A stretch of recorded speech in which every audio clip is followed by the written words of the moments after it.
Hey friends, today we're going to talk about the film look and look at some of these film plugins that you might have heard of. Today we're going to look at specifically this one called dehancer. I'm going to do a little review of that one. So we're going to look at some of these images, some of the video I showed you from the beginning that I shot, and break down kind of how the dehancer plugin affected it. So for the ladder golf scene, you can see that the grass warmed up quite a bit, very green normally. Now it's definitely more warm, has some brown tints to it. The yellow you can see also tinted a little bit warmer, had a bit of a neon feel to it before. You can especially see the halation and the bloom, the glow on the top pole there, the yellow rung. You can see kind of on the highlights there on that, you can see the halation and the bloom. So I feel like it looks good for this scene. Now for the scene with the TV light, you can see that the skin tone, overall the saturation has been turned down a little bit. And you can see especially the halation, if you look at the eyeball there, my eyeball on the right side, you can see there's a little outline on the pupil there, the white of the pupil, the halation red outline there. So you can see it's kind of subtle, but it's evident. And then again, with the scene in the dirt, you can see how the grass has been warmed up, more of a yellow brown kind of tint to it. And you can especially see the halation on the Adidas logo on my shoes. You can see the red outline around the white there.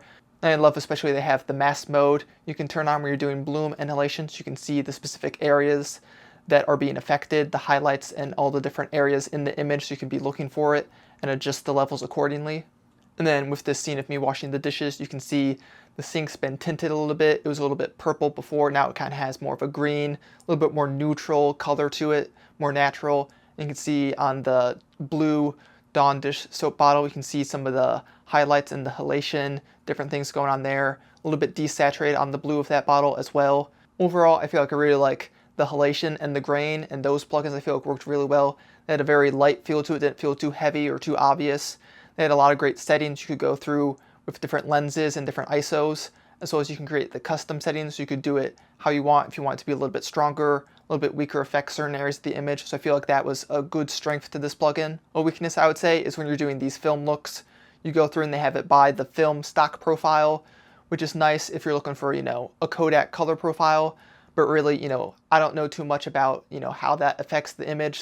So it'd be nice if they had more of a description, which ones are black and white, which ones are more for like a warmer daylight and different things like that to kind of help you go through and know which ones to apply for the image and kind of the settings that you use. As far as this film plugin being a shortcut to gain the film look, I feel like it does save you time and effort, but I feel like you lose the knowledge of knowing how exactly it changed the color of the image. It may look warmer or cooler overall, but I feel like you won't really know how they got to that look. I've been trying to learn more things myself and get into the hue versus saturation curves, and try and just learn how I can change the image in different ways aside from just tinting it or doing the shadows or the highlights.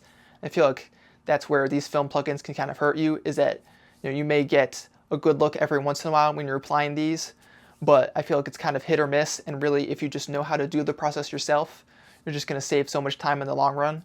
So I would highly recommend the dehancer plugin, especially for those bloom and grain and the halation. I feel like those are just really well done. Different settings on those have a nice subtle effect to them, all different controls. I'm going to continue to use those for sure in different projects I do. But if you want to check it out, I'll put the link in the description. But that's all for this video. Peace.